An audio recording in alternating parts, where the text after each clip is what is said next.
I pledge allegiance to the flag of the United States of America and to the republic for which it stands, one nation, under God, indivisible, with liberty and justice for all.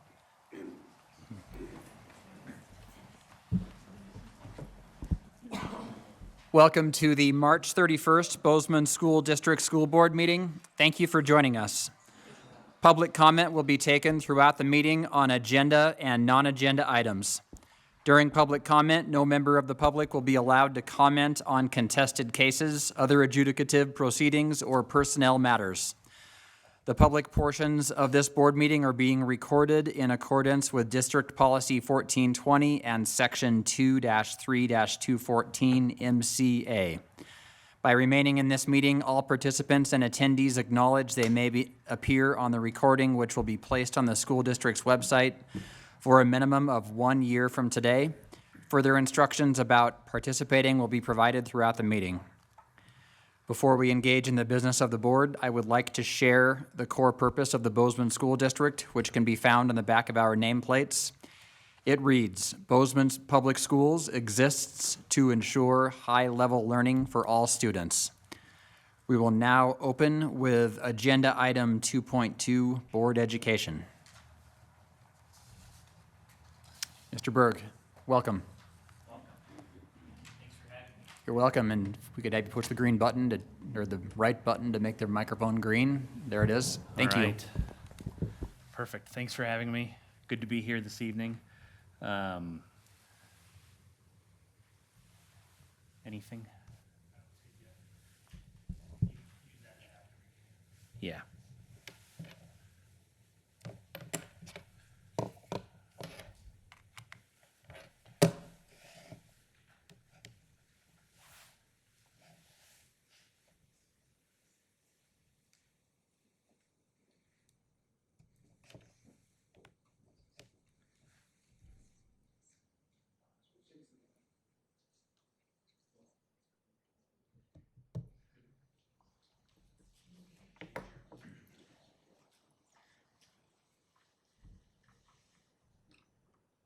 Do you have any jokes?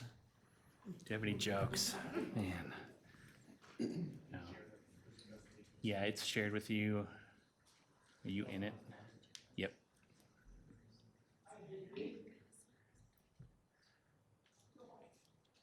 I've got a brief slide deck to walk through with the group tonight on all things disability related within the Bozeman School District.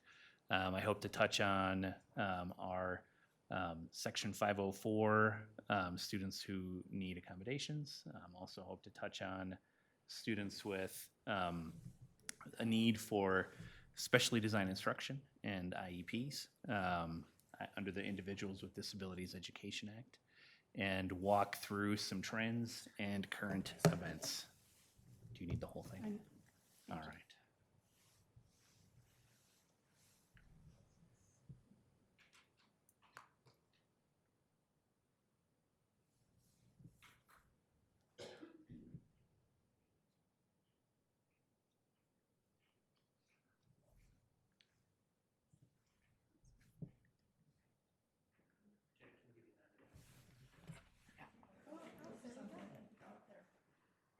Went through?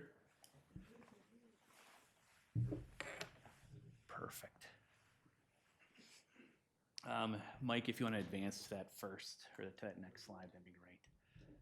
So again, here to touch base on disability services within the district, looking specifically at Section 504 and IDEA.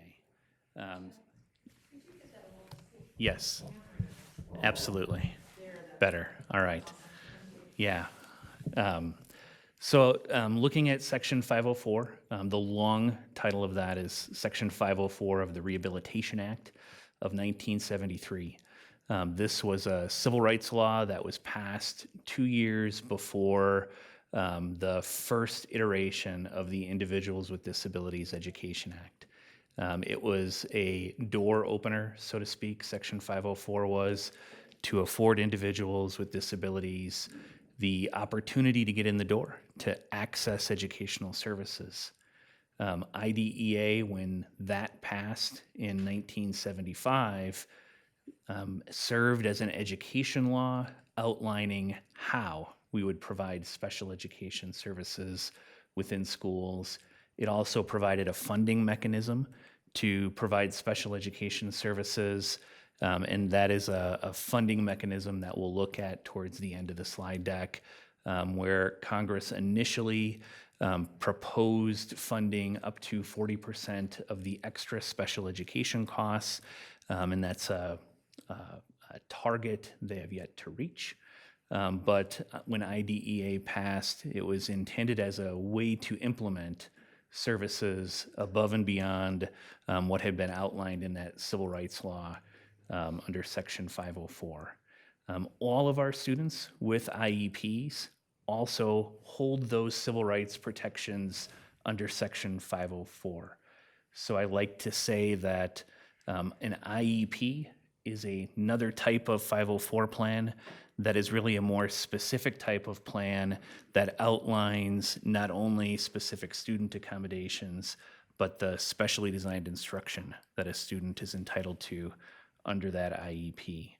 At this point, how we commonly describe disability supports and services is that a 504 plan provides for accommodations and accessibility, where the IEP focuses on that, plus specific specially designed instruction provided by certified special education staff.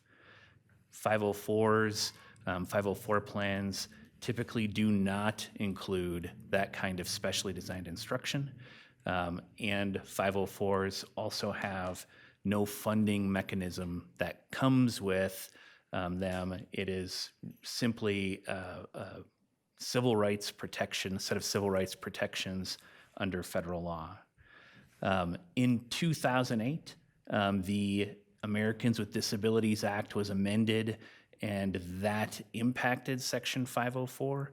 And we saw significant increases in the students who qualified under Section 504 because the expressed intent of Congress was to broaden coverage for the Americans with Disabilities Act. At that time, we had veterans coming back from war, and we had veterans having difficulty accessing education, accessing employment, accessing housing, and there were a series of very restrictive, previously restricted Supreme Court cases that narrowed the scope of the Americans with Disabilities Act. So Congress broadened that. And our implementation of that, school district implementation of that throughout the country, likewise broadened primarily to also include students who had significant healthcare needs, to also include those students under 504 plans. Could you go to the next? I took a quick infographic off of the Office of Civil Rights page, the U.S. Department of Education, from their civil rights data collection data. I think it can be helpful to look at data kind of big picture globally. Where are things at the federal level? Where are things at the state level? Where are things at the local level? So this is a snapshot of federal data showing that in the 2020-2021, the last reportable information that they had out of the civil rights data collection for disability services, approximately 14% of students nationwide qualified under IDEA, and approximately 3% were served only under Section 504. That federal data collection for 504, in a non-technical term, is rather squishy because there are not, outside of the civil rights data collection, there are not strong federal reporting requirements where districts have consistent federal data reporting requirements to share information around eligibility, services, the range of services, the intensity of services, like we have under IDEA. So big asterisks, I think all of our IDEA data is stronger data that is more reliable, where that 504 data is relatively squishy. Next slide.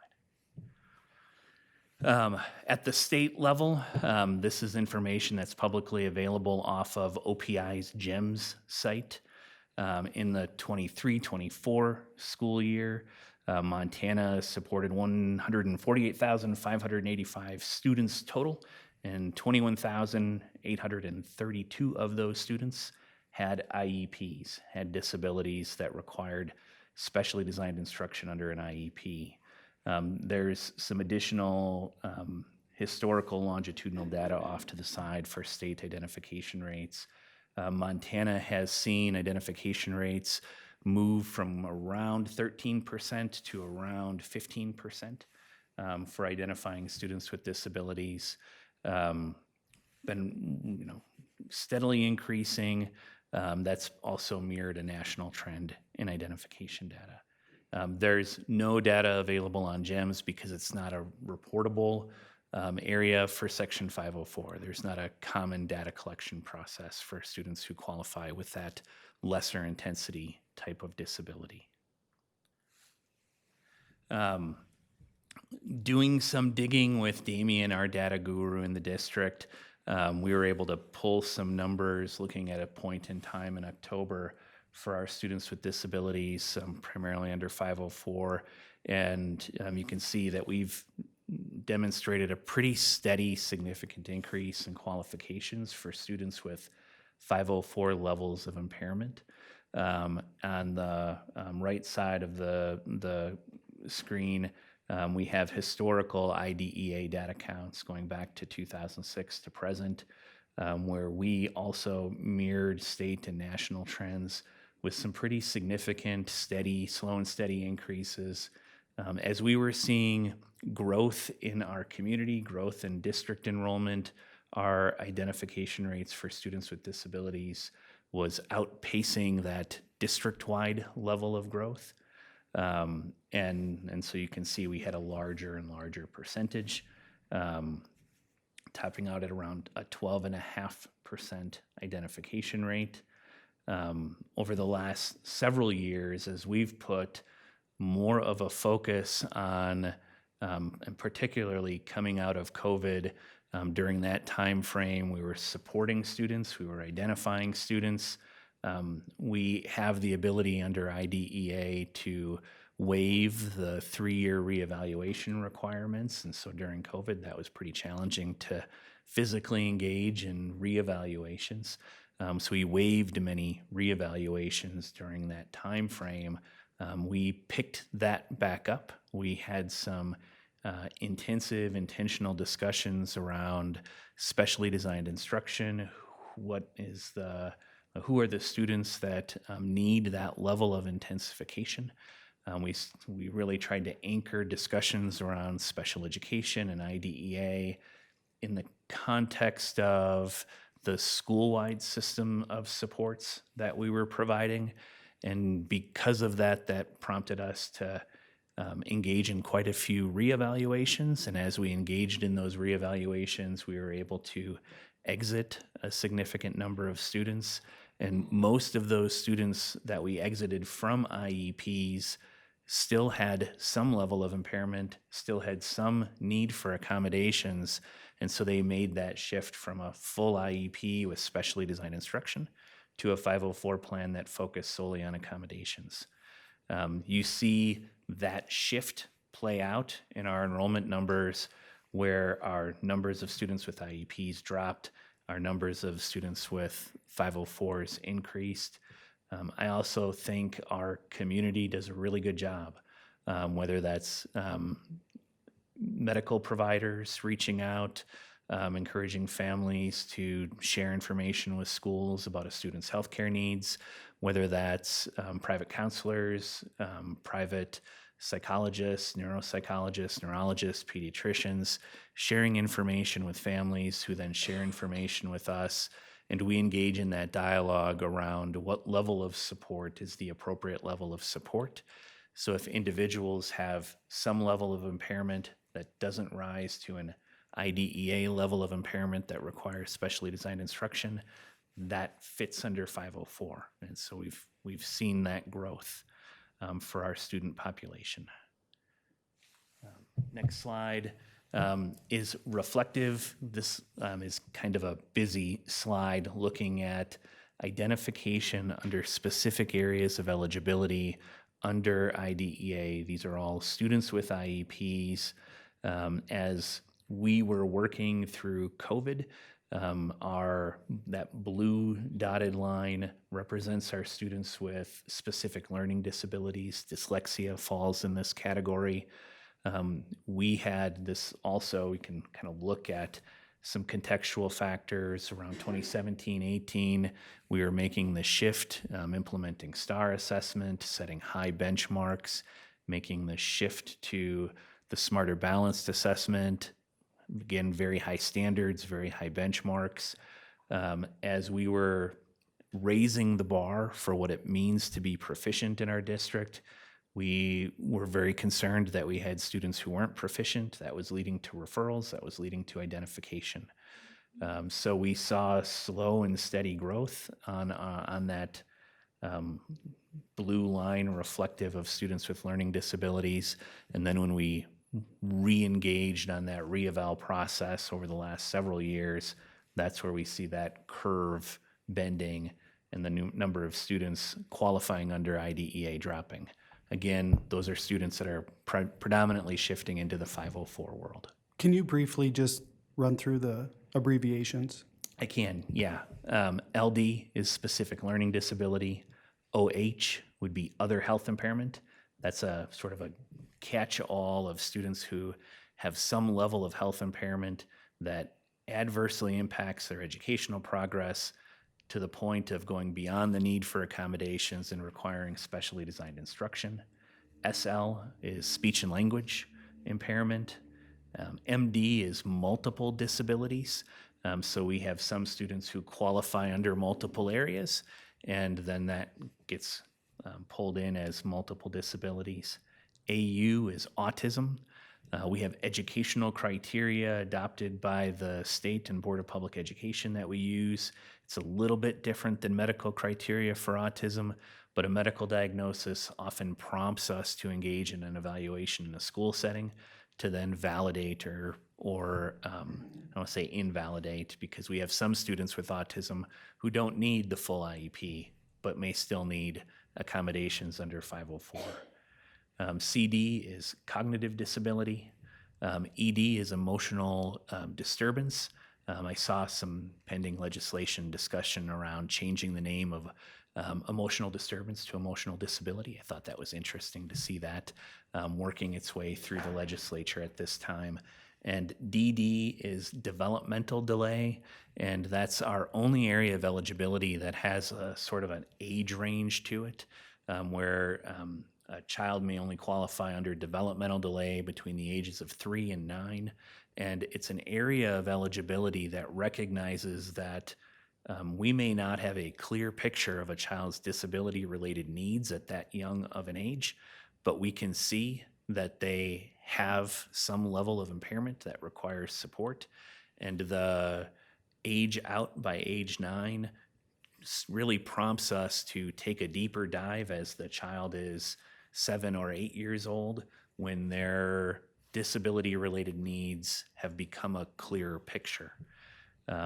Most of our areas of eligibility have been relatively stable, but some of them, multiple disabilities and specific learning disability, are two that have shown some slower and steady growth. Mike has put together this next slide and different iterations of it, and we've got a link to Mike's other documents. But what I alluded to earlier were funding sources for special education services. There are no funds that are earmarked or available for 504 services.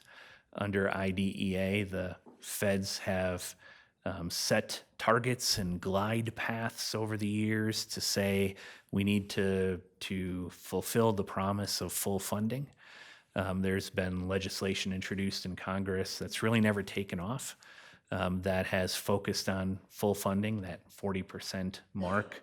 On this graph, you can see that as our students with disabilities identification has increased over the years, our spending to support students with disabilities has significantly increased over the years.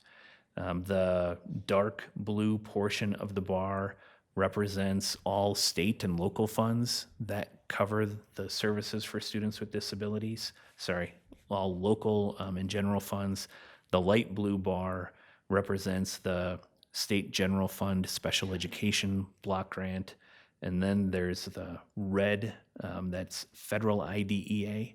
And so that is not, if you're looking at math and proportions, you can see pretty quickly that that red bar does not equate to 40% of the entire bar.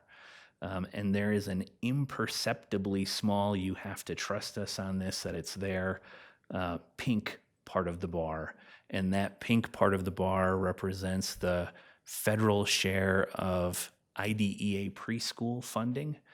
So we receive roughly $30,000 every year to provide services for 3 and 4-year-old students, where we're required to evaluate them on a running basis as they approach the age of 3, required to serve them and enroll them. Currently, there are no state funds. We collect no A and B for our 3 and 4-year-olds, yet we're required to serve them. And the small offset comes from our IDEA funds. And then the last slide, I've included some links on this to some different current events and hot topics that are happening in the world of special education. Just walking through these as bullet points, I'm not sure what kind of feedback you're getting from families. I'm hearing some from families and definitely quite a bit from staff. And just seeing within the field concern around the dismantling of the Department of Education. I linked in the specific executive order from March 20th around that. The executive order itself does not provide clarity around what happens if the department, or as the Department of Education is wound down. There have been assurances that title funding and IDEA funding will continue. There's been discussion that management of that IDEA budget would shift from the Department of Education to the Department of Health and Human Services. It's not really been put in writing anywhere with any kind of plan. One concern that I have around this is that we really all need that accountability check. And as a district, we get audited by OPI for our special education practices every 5 years. All districts in Montana undergo that compliance monitoring process. And likewise, OPI goes through a compliance monitoring process by the U.S. Department of Education Office of Special Education Programs.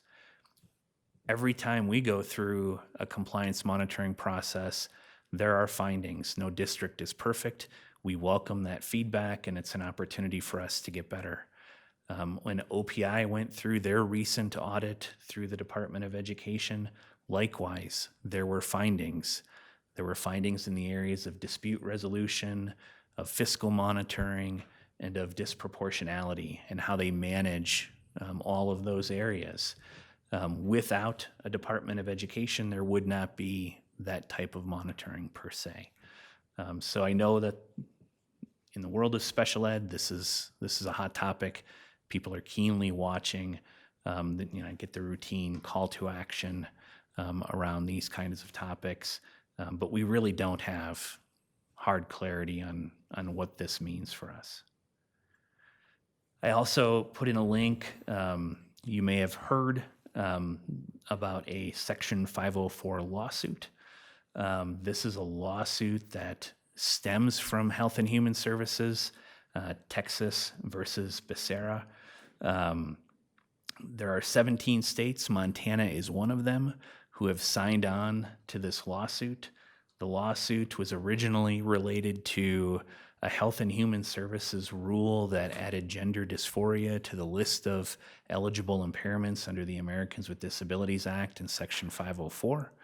And even though there's a significant amount of chatter that Section 504, as we know it in schools, is not at risk, the proposed remedy in the lawsuit signed on by these 17 states seeks to call 504 unconstitutional.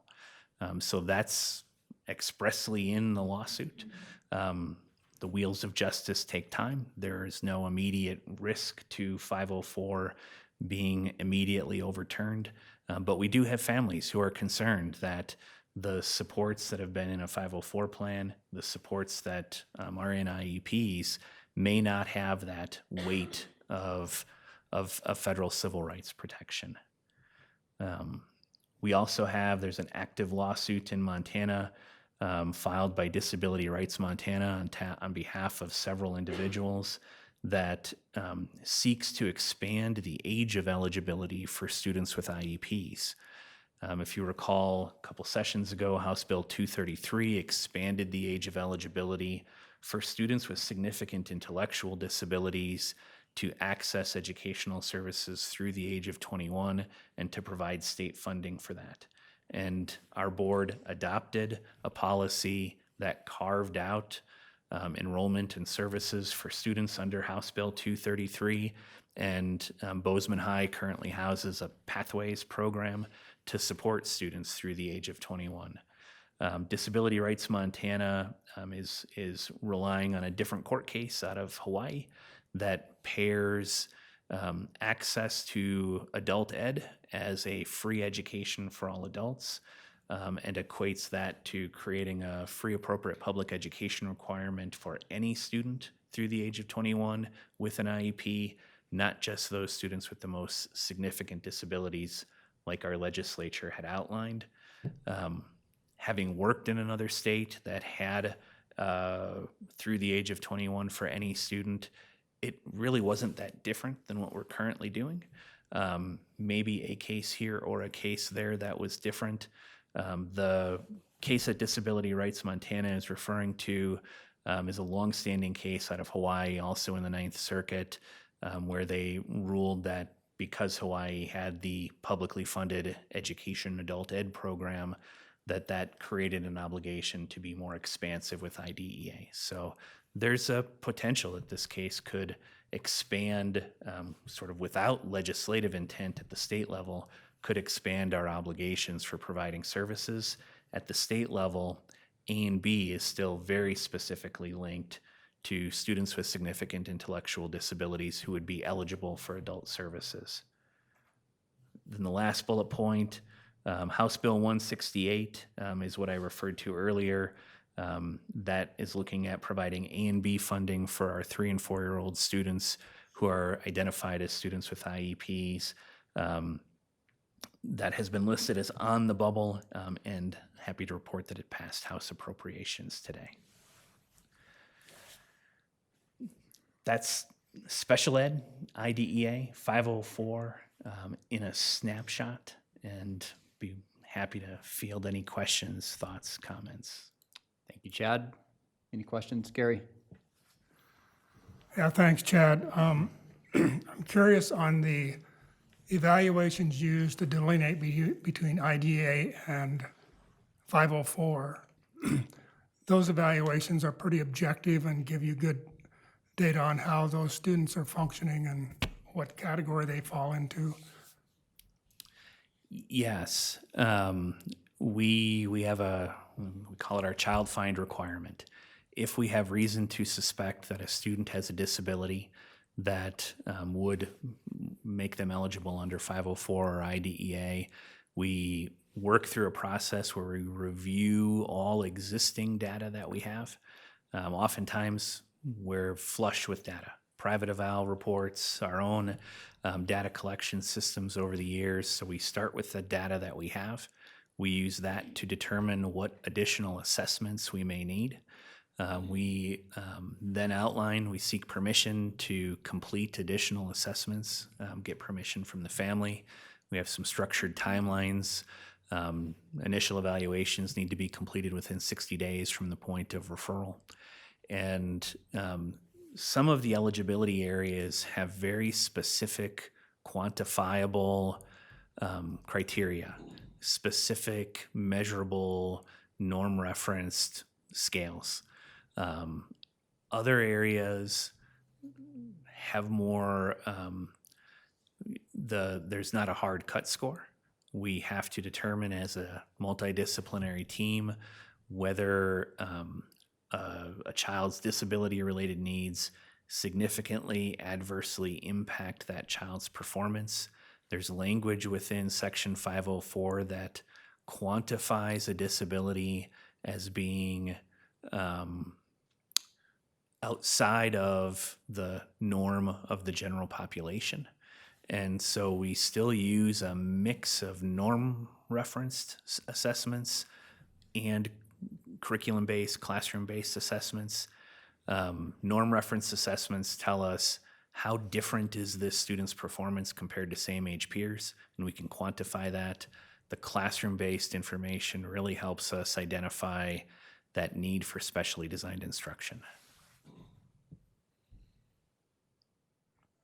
Thanks. I want to give some historical perspective on this. Can we go back to the slide that shows how much the red and the light blue? Yes.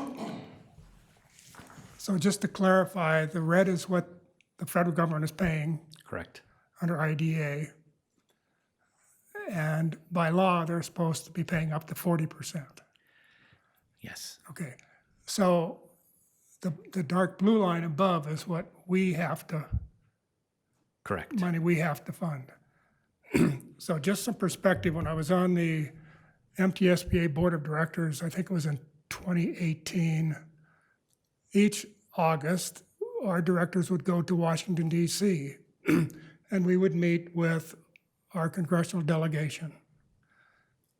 And at that year, one of the top topics we wanted to talk with all of them about was IDEA funding.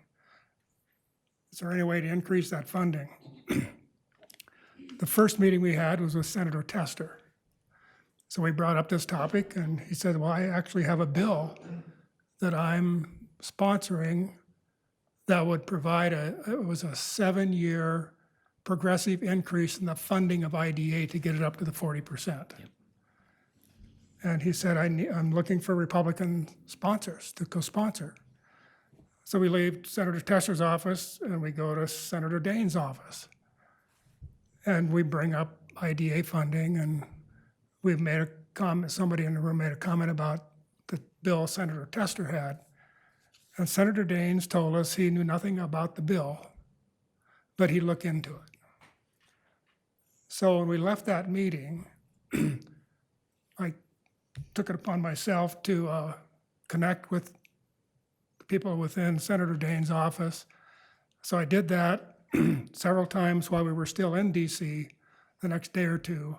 And then for about a week or two after that, kept connected with him. Can we get information about what his position is on this funding? And never got a response, which left not only me, but MTSBA with the view that there's no way the Congress is going to increase the IDA funding like they're obligated to.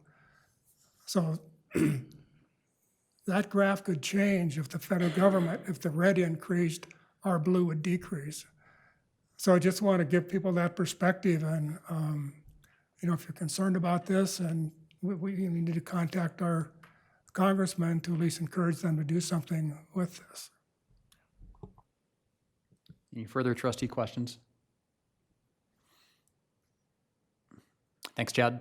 Thank you. Up next, recognition and awards, 2.3.1, 2025 Science Olympiad State Competition. Mr. Gutzman. Welcome. You bringing all your kids up with you? So whomever is going to speak, if you could sit and turn the microphone on and speak into the microphone. If you're going to present your kids, maybe you could start. Just hit the right button. Yep, thank you. We good? Thank you for having us today. We're just here to celebrate our team and our individual state champions today. We competed, was March 6th, at Montana State University for the day in our state Science Olympiad competition. We had 4 state champions. Sabrina Hillman, I think she's working right now. She's at her job. Shan Goodman, Ardasher Yusmanov, and Jack Weedy. Shan and Jack won a state championship in chemistry lab. Artie and Jack won in micro mission, which I don't think was on our list. And Sabrina and Artie won in anatomy and physiology. Our team consists of 15 individuals. We placed 4th out this year out of 38 teams. We had a big mix of newcomers and seniors. We studied really hard. We did really well. I'm super proud of our team. They not only are terrific students, they're also terrific competitors. And so you guys have been involved for 3 years and 2 years each. And there are multiple medal winners, not just state champions. So I am super proud of these guys. They deserve a lot of credit. They work really hard. And couldn't be more proud of our team and our school. Very good. Thank you. Thank you. Any questions for the Science Olympiad kids? Casey? Mr. Gutzman, can you repeat the piece that we missed so we can get it on record? And this was probably my fault. Yeah, no worries. We just want to get it was right. Jack Weedy and Artie, right? Won in microbe mission. Microbe mission. Microbe mission. Microbe mission. Yeah. Sorry, and that was Jack and Ardasher? Yeah. You got it. Okay. Sandy? I think it's microbe. I wonder if you could describe the microbe mission or the intent of that, or what you had to study or create or whatever, the 3 challenges. I don't know what to call them, but Absolutely. So, like, you mean the 3 separate events, or just? yes, event, yes, that's what I Okay, mean. So, as far as micro mission goes, because me and Artie competed in that, its name kind of, I feel like, takes away a little bit from the intensity of it. It's really a big microbiology test, testing you on different kinds of microscopy, anywhere from fluorescence microscopy to scanning electron microscopy, elements of those microscopes and what they're good for viewing and bad for viewing, microbial metabolisms, the domains of life. It's very broad microbiology concepts. And then as far as chemistry lab, do you have a question on that? No. As far as chemistry lab goes, it's pretty comparable to an AP chemistry curriculum. So there's stuff on electrochemistry, equilibrium, stoichiometry, etc. And then I will let Artie and Shan speak on the 3rd, which was, I believe, or Artie speak on anatomy if you'd like. Yeah, it was just like a test over 3 different body systems of the body, I guess. Yeah. Sorry. No, that's all right. Thank you. How did you guys become involved in Science Olympiad? So I started my sophomore year when my friend Shelby invited me. She's our chapter's president. So I was in cross country in HOSA with her, and she said, "Oh, you're in HOSA, Jack. You probably really like Science Olympiad." Joined up, did cell biology, and placed first in that sophomore year. And so then I just I just really enjoyed it, and I kept going with different events each year. I thought I was going out of state because my parents were pushing me really hard to get to a good out-of-state college. So I just decided to join as many science-related clubs as I could to really buff up my application.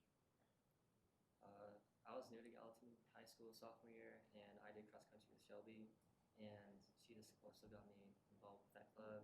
And I also did HOSA, and I placed 3rd and 4th junior year, and I just enjoyed the club. I enjoyed the people. I enjoyed the challenge, so I decided to stick with it. Gary? Yeah, well, congratulations. I'm curious how your experience in Science Olympiad influences your future plans for your life. So I wanted to compete in chemistry because I wanted to take AP And before then, I didn't really have any like interest in chemistry. Like I thought, like honestly, it's just another AP to take. But I decided to stick with it, and I really enjoyed like the focus on like the measurements and just learning like new things. I really enjoy the teacher, and most of my friends are in the class, and taking chem lab and science Olympiad just further my enjoyment for chemistry. I just knew it was going to be a good club to pair up with my medical or pre-med degree. I've always wanted that since I was a freshman, so I just had that goal in mind. For me, I kind of like started my sophomore year, like I said, and that between that AP biology, AP physics, AP chemistry, and then my other clubs that I've done, it helped me get a foot in the door at MSU. I'm working in a lab there and hoping to pursue a degree in biochemistry there. So it's kind of helped me get a foot in the door in a way and get a little bit of like credibility in the field. Well, congratulations. Thank you very much for being here tonight and representing your school. Trustee D. Hello. First of all, thanks, Mr. Gutzman, and congratulations to each of you. And thanks, Shelby, for being a great recruiter. I feel like you answered all the questions I had, and so without further ado, I move that the Board of Trustees adopt the following resolution, whereas Science Olympiad is one of the premier science competitions in the nation, providing standard-based challenges to nearly 8,000 teams in all 50 states.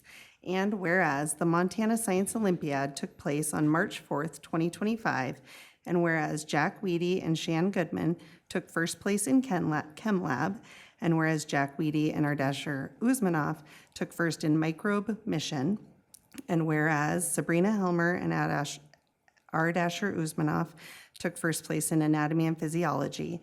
Therefore, be it resolved that the Board of Trustees recognize and honor Shan Goodman, Sabrina Hillman, Ardasher Uzmanov, and Jack Weedy for their Science Olympiad awards. Second. Motion made by Trustee D, seconded by Trustee Wilson. Is there any public comment? Seeing none, all in favor? Motion passes 7-0. Congratulations.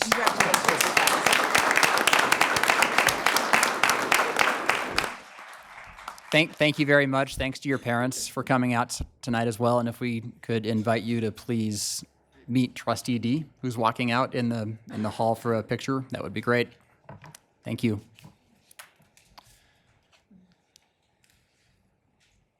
Up next, 2.3.2, 2024-25 BHS Boys Basketball All-State Individual. Mr. Ader. Good evening, board members. I'm going to introduce Troy Hostetler, Bozeman High head boys basketball coach, and he'll discuss with you Cash Embry, Bozeman High All-State boys basketball athlete. Cash, come on up.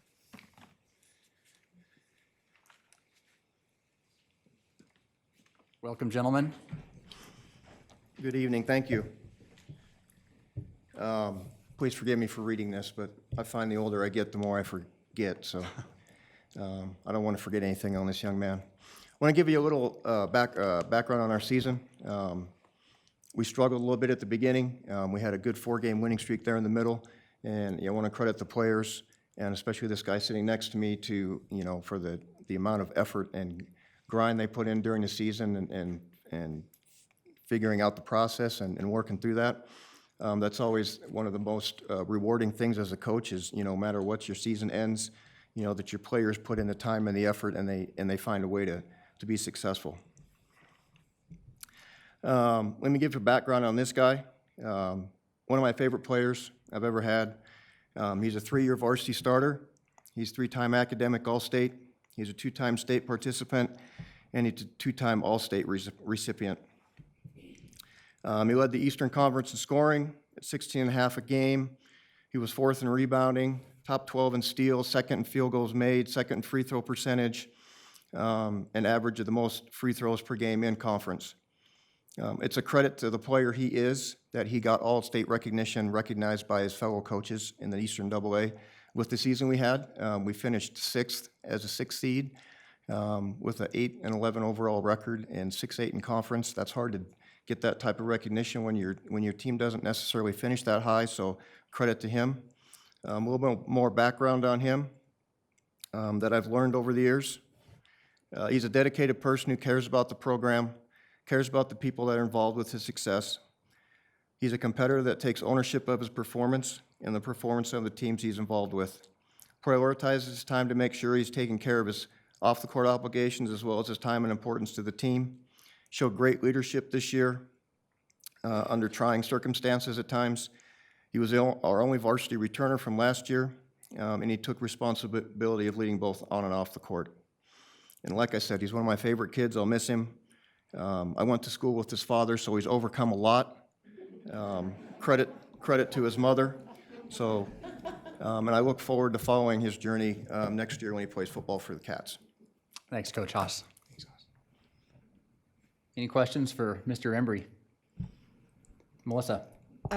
Cash, it was an honor to watch you play this past year. I know the season didn't go as you wanted it to, but thank you for being a leader on and off the field. And I think the first time I saw you was third grade with Twinkling the Twine, and you knew you were special then, so congratulations. Gary? Just a comment and congratulations. This is well deserved. Thank you. And watching you guys this year, it was very evident that you definitely stepped up physically and mentally. And I think was a good leader on the team, and you performed well and consistent, and it's much appreciated. So this is a well-deserved honor. Thank you. I appreciate it. So Cash, is there any part of you that wishes you were playing basketball next year? Yeah, basketball's my first love. I'm gonna miss it a lot, and the season didn't go the way we wanted it to, but I got the opportunity to play this weekend too up at the HIT tournament, so that was fun. But yeah, I'll definitely miss basketball a lot. Do you know what position you're playing at MSU? Yeah, I'll play wide receiver. Oh, excellent. Yeah. It's been a joy watching you all these years. I've been watching you since the Sonics. Yeah. And it took me a while to figure out you're not the age of the rest of those kids.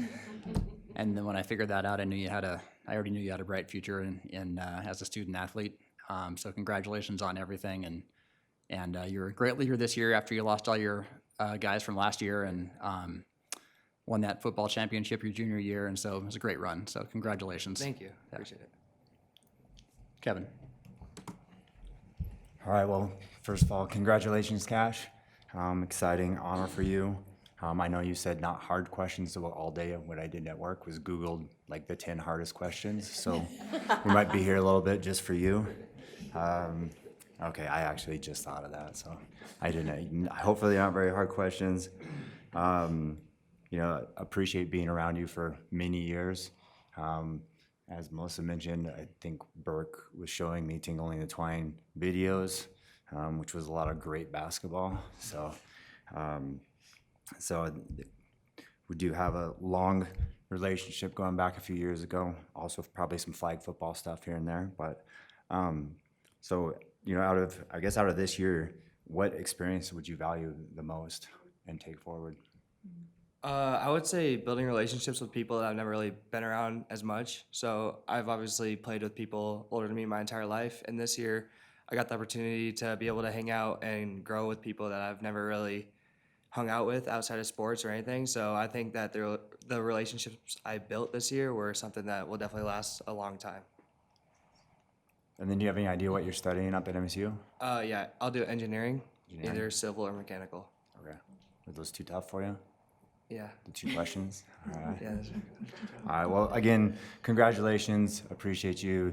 Appreciate, what you've done the last 4 years, but just being involved in your life for quite a few years. You are a great kid. Appreciate everything that you do. So congratulations. I move that the Board of Trustees adopt the following resolution. Whereas the Bozeman High boys basketball team finished the season with an 8-12 record, and whereas Bozeman High Cash Embry was selected first team All-State, therefore be it resolved that the Board of Trustees recognize and honor Cash Embry for this accomplishment. Second. Motion made by Trustee Black, seconded by Trustee Moran. Is there any public comment? Seeing none, all in favor?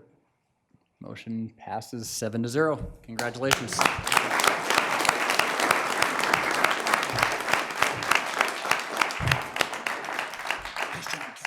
Cash and Coach Haas, if you guys could meet Trustee Black out in the hall. Thank you. Thanks to the parents for coming, Cade and Chelsea. Up next, 2.3.3, 2024-25 GHS Girls Basketball State Championship Team and All-State Individuals. Good evening. Once again, I am going to ask that our head coach, second-year head coach, who's made 2 trips to state so far, Taylor Cummings, to please come up and bring your team up with you, and I'll let her discuss our state championship team.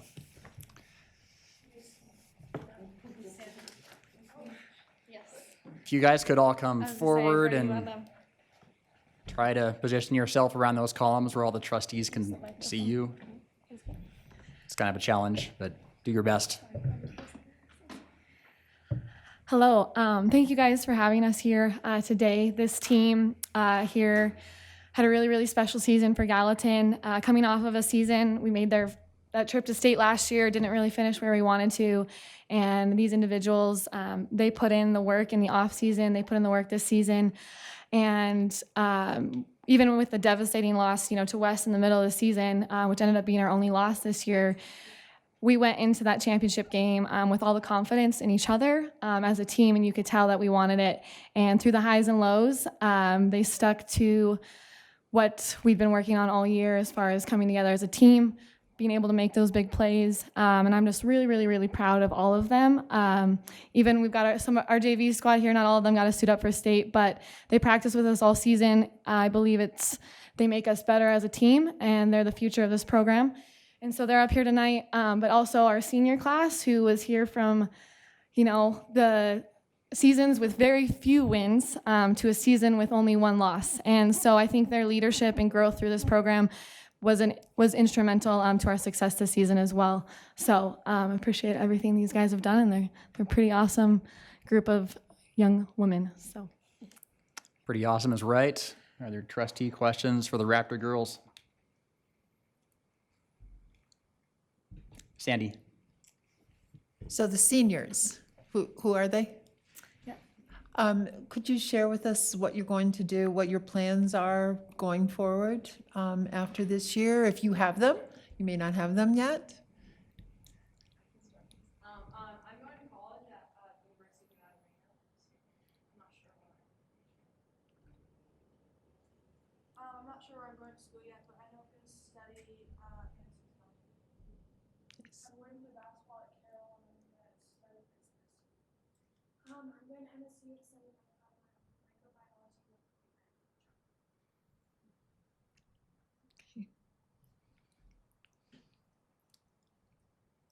Excellent. Well, congratulations to you guys. That was really exciting. Coach Cummings, also congratulations to you. I think I just saw you got Coach of the Year. I think so. Yeah. So. Well deserved. Thanks. Are they going to do the all-state players now as well? Do I introduce them as well? That'd be great. You could introduce the All-State players, and you could introduce everybody. Everybody? However Okay. you'd like to do it is fine. Okay, perfect. I'll start. I'll introduce everyone, and then I'll go our all-state players here last. We have Amelia Hunter. She's a sophomore for our program. Lydia Stewart, a freshman. Ava Flaming, a freshman. Isla Odegaard, another freshman. Taylor Thigpen, another freshman. JD May, one of our seniors. Anna Litzen, a sophomore. Callie Wiseman, a senior. Emma Hardman, a senior.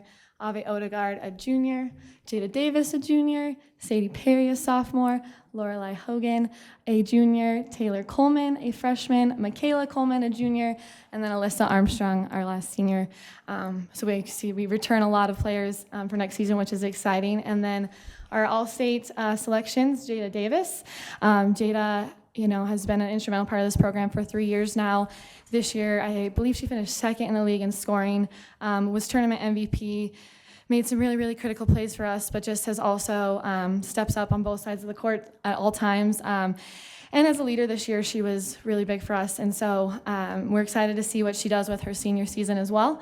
And then Ave Odegaard, a workhorse. If you guys watch Ave play, you know she is all over the place all the time, rebounds, but she also played a really balanced game this year for us. And so, yeah, they're both juniors, and so we're excited to have them both back next season. So. Well, that championship game was fun. There were a lot of really special storylines out of your season this year, and that championship game felt like you were going to let it slip away for a second, and then you didn't. We didn't. Yeah. So that was pretty awesome. It was late, past my bedtime. Kind of seemed like there was some refereeing issues, maybe some possession arrow issues. Did verify they did give Wes the ball twice in a row. So. Yeah, and I'm no expert, but I saw that with my own eyes. But Yeah. you guys overcame that. Yep. So congratulations again, and I'm really glad you got it done this year because I think you'll have a chance to play loose and repeat. So go get them, and Kevin. Well, congratulations to all of you. It was an exciting season and a good ending to the year as well, the championship game. Like Greg said, it did end up being a late night, but probably well worth it for all of you guys. I guess for you guys returning, I mean, obviously the goal would be, but what do you guys think it takes next year to be back here? I think something that we really pride ourselves on as a program is staying humble and hungry. And so, I mean, it feels great to win a state championship, but I also think we know that like the work's not done and the preparation for next year starts right now. And so I think just coming into next season with the mindset that, you know, we have to really want it again, and it's not just going to be handed to us. And so we have to be working hard in the off season now, so that way when we hit the floor together in November, we're ready to go as a team and ready to go individually, so that way we can go and hopefully repeat our success next season. I say teamwork though too. I feel like we had a lot of special bonds this year that we were able to carry over to championship games, being able to just kind of carry those over to next year and trust each other to be able to get done again next year. So yeah, teamwork was a big part of the success this year, I'd say. Gary. Well, it's my pleasure to do this motion. So just to give you a little history, my professional life in sports medicine stuff was I worked with Olympic athletes, Pan Am, colleges, high school, middle school, club teams. So I developed kind of this sense of how to assess a team, and you guys are a team. So that was really good. Kind of related to this, we have kind of a connection to Jada. We live in the same neighborhood. I've lived next door to her great-grandmother, to her grandmother, and to her mother. So it's been fun to watch that develop and watch Jada grow. So, and the final thing is, 20 years ago, 2005, my daughter was a starting guard on the Hawk girls basketball team. We played Billings West in the state tournament in Billings, and we lost. So that has been a heavy load on my wife and I's shoulders for years. And watching you guys win that game lifted all that off. So thank you very much. It was great. You did a great job. Great job with the coaches. Congratulations to the parents for all the support. And next year will be a different year, but you're a pretty young group, good gatherers, so it should go well. So with that, I make the following motion.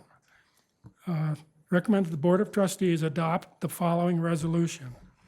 Whereas the Gallatin High girls basketball team competed in the AA state basketball tournament in Bozeman, March 13th through 15th, 2025, and whereas the Gallatin High girls team finished as state champions, team members include Alyssa Armstrong, Michaela Coleman, Taylor Coleman, Jada Davis, Ava Fleming, Emma Hardman, Laura Lee Hogan, Emily Hunter, Anna Litzen, Jada May, Kate Nansel, Ava Odegaard, Isla Odegaard, Sadie Perry, Lydia Stewart, Taylor Thigpen, and Callie Wiseman. And whereas Gallatin High student athletes Jada Davis and Ava Odegaard earned first team All-State honors.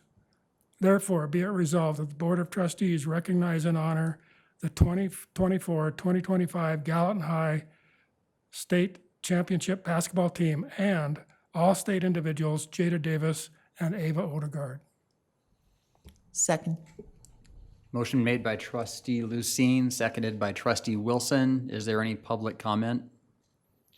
Before we vote, it's Ave Odegaard, but so we're clear. All in favor? Motion passes 7-0. Congratulations.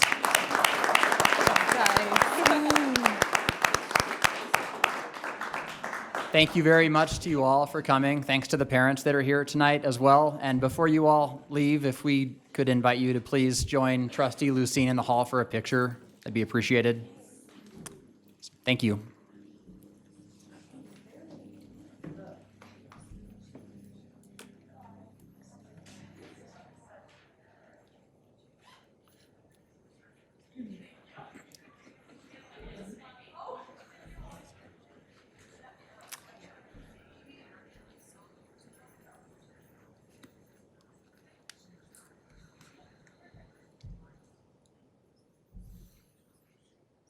And then there was just Mr. Mills.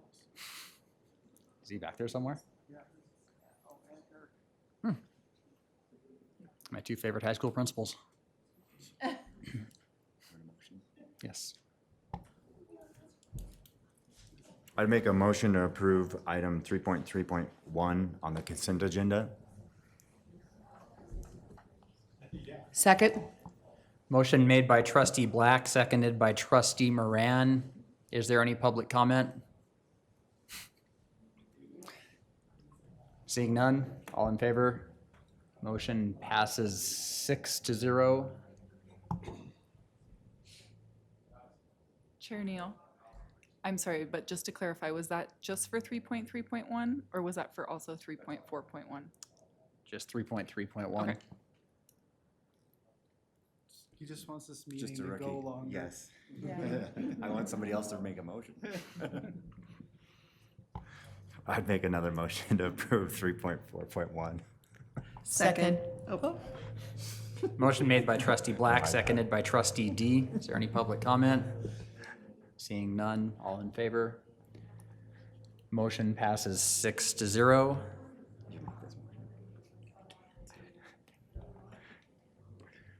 I'd make a motion to approve item 3.5.1 and 3.5.2. Second. Motion made by trustee Black, seconded by trustee D. Is there any public comment? Seeing none, all in favor? Motion passes 5-0. Up next is 5.3 under board discussion, legislative update.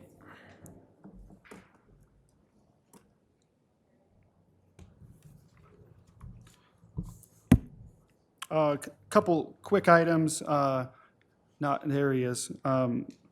Thank you to trustee Lucine, who testified earlier in the week on the House Bill 153, the decennial study describing the interim commission. That was well received in Senate Education. A couple ones that we're watching carefully is House Bill 339, which is the sixth grade funding bill that is on hold in House Appropriations. The hearing was back in February 26, I believe, and nothing has happened since then. I'm not sure. I believe there's a variety of politics going on in the session, and that one's on hold. The STARS Act had a hearing in Senate Ed on 317, and that one is also kind of on hold, and we're hopeful that that one moves forward quickly. As we approach negotiations, it's critical that we're understanding what our financial outlook looks like with the House Bill 15 on inflation and House Bill 252 on the STARS Act. We are proceeding as if they are going to pass. Good news, House Bill 15 did make it to the governor's desk, and that's the inflationary increases. That's all I have for legislative update. Thank you. Gary? Yeah, I may have missed this, but did you mention the amendments to 153 that were put out today? No. Okay, I have a copy of those, but they were done by, I've been wondering why this has been held up in Senate Ed, but Senator Emmerich made some recommendations that, at least my read, it makes it more specific in a good way of what they should do with the funding formula. But I would suggest, if you want to follow that, read that. And I'll watch the meeting tomorrow and see what happens with that hearing. But it seems to be having amendments that seem to be moving in a good direction.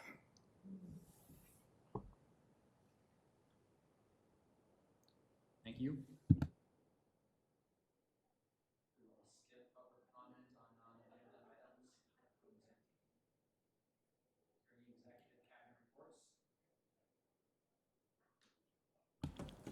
Wednesday, Thursday this week, we convened staff well-being consensus group.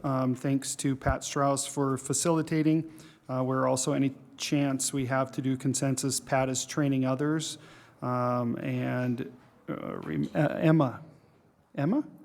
Yeah, Emma Tolzien a teacher at Highlight, will be co-facilitating with Pat. We have about 50 staff members or 50 people that'll be in this room all day Wednesday, Thursday. We're looking to increase the classified participation before then, and thank you to Sandy and Tanya for your participation. Any further? Pat? All right. Are there any Board of Trustees reports? Lauren? I just wanted to say, as many of you know, I went down to Orlando with the 8th grade Chief Joseph Middle School orchestra and band. There were 90 students and 30 chaperones, teachers, admin from the district. And I thought they represented us very well, and I'm grateful we come from a community that supports the arts and those opportunities for our students. And I had the opportunity to talk to one of the gentlemen who helps run the music program, and he was just very impressed with the kids coming out of Bozeman, how they carried themselves and the respect and everything else. And I just like those feel-good stories, and I think it's important as a community we hear how our middle schoolers are representing us when they're out in the world. Thank you. Sandy? I just wanted to mention remind the board to check in particular, the events that are coming up for the Bozeman School Foundations. We've got a couple of, scholarship assembly type things that are coming up that it's great to have board members come and see these kids. And I participated in a morning of inviting, Melissa, you were so right. It's so amazing because these kids have no idea why they're being called to the principal's office. And just the heartwarming stories and the looks on their faces and the great work that the School Foundation is doing. It's wonderful. So it's in the board, what is it? Well, I think the Worthy Student one is the 21st at 6 at GHS. And 3 of our student council reps received a Worthy Student Scholarship. Yeah. The trustee calendar. Trustee calendar, that's what I'm looking for, yeah. Any further Board of Trustee reports?